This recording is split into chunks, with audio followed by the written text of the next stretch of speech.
आप जानते हैं कि आपके साथ एक बड़ी ज्यादती की गई, आपकी जिंदगियों से एक ऐसी चीज छीन ली गई जो आज हमारी जिंदगियों का हिस्सा नहीं है, लेकिन आज भी स्पेन में, इटली में और लैटिन अमेरिका में ये उनके कल्चर का हिस्सा है। This is called sleeping twice a day.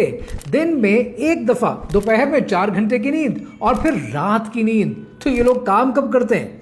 कहानी क्या है, आइए समझते हैं। ज़माने कदीम से इंसान दिन में 2 दफा सोता आया है। हिस्टोरियंस ने ये बातें अपनी किताबों में लिखी हैं। आर्कियोलॉजिस्ट ने ओल्ड टेक्स्ट, मेडिकल टेक्स्ट निकाल कर रख दिया है कि इंसान के जिस्म को कम से कम 2 वक्त की नींद चाहिए ही चाहिए। लेकिन फिर ये ज्यादती हमारे साथ हुई कब? ये ज्यादती हुई तब जब 19वीं सदी में इंडस्ट्रियल रेवोल्यूशन आया और मशीनों को चलाने के लिए इंसान की प्रोडक्टिविटी दरकार हुई और हमें ऐसी प्रोडक्टिविटी चाहिए थी कि जो नॉन स्टॉप 8 घंटे without stress and without break एक इंसान काम कर सके।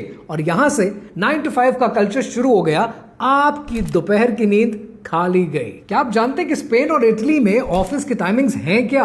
सुबह 9 बजे से लेकर दोपहर 2 बजे तक, 2 बजे से लेकर 5 बजे तक नींद और फिर 5 बजे से लेकर रात 8 बजे तक और उसके बाद छुट्टी। और कई कल्चर्स में आज भी दिन में 3 दफा सोने का रिवाज है। एक दोपहर की नींद, एक इशा के बाद की नींद और एक तहज्जुद के बाद की नींद। और ये सब कुछ आपसे छीन कर आपको इंसोम्निया का पेशेंट बनाकर आपको ज़ॉम्बी बना दिया गया। अब आपको समझ में आ रहा है कि तहज्जुद आपकी मिस क्यों हो जाती है, फजर में जमात क्यों नहीं हो पाती और प्रोडक्टिविटी और डे लाइट सेविंग के नाम पर सुबह 6 बजे दफ्तर क्यों नहीं लगते। अगर जिंदगी से स्ट्रेस कम करना है, फोकस, एनर्जी, मूड और मेमोरी बेहतर करनी है तो इस बाइफेजिक स्लीप को वापस अपनी जिंदगी में लेके आना है। बहुत जाग लिया, अब it's time to sleep.